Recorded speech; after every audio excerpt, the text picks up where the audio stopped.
Good evening, everyone. Today I'm briefly going to discuss Robert Curren's article, Philosophy of Education.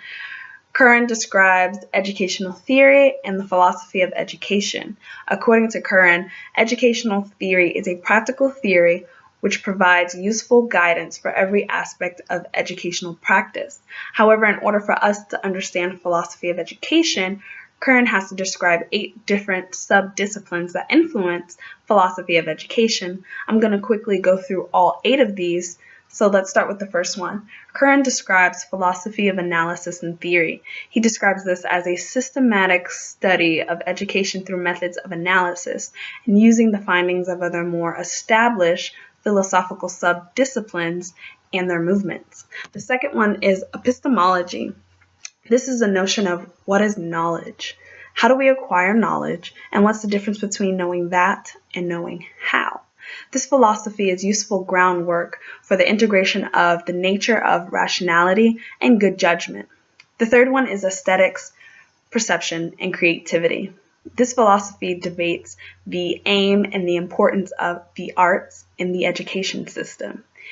These next 3 that I'm going to describe, I think, should be under one umbrella term. However, the author describes them individually, so I'll do the same.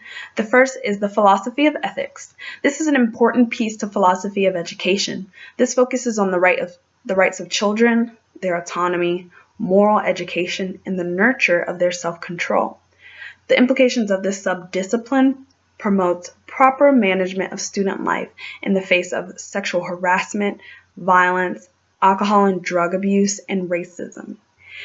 The 5th one is political philosophy. This addresses the significance of education for civic life.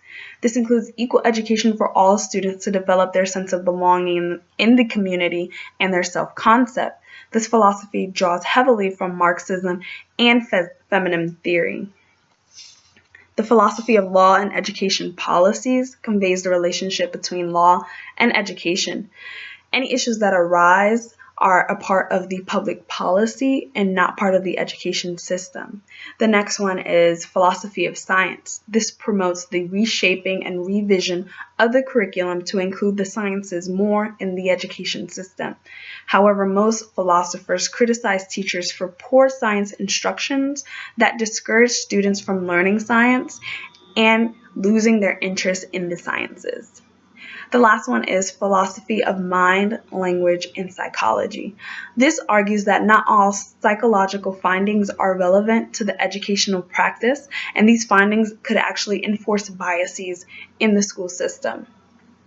So even though we went through all of these quickly, the main point you need to understand is that the integration of all these sub-disciplines actually illuminate characters of possible goals of the educational system. They justify educational aims and provide normative guidance for every aspect in the educational system.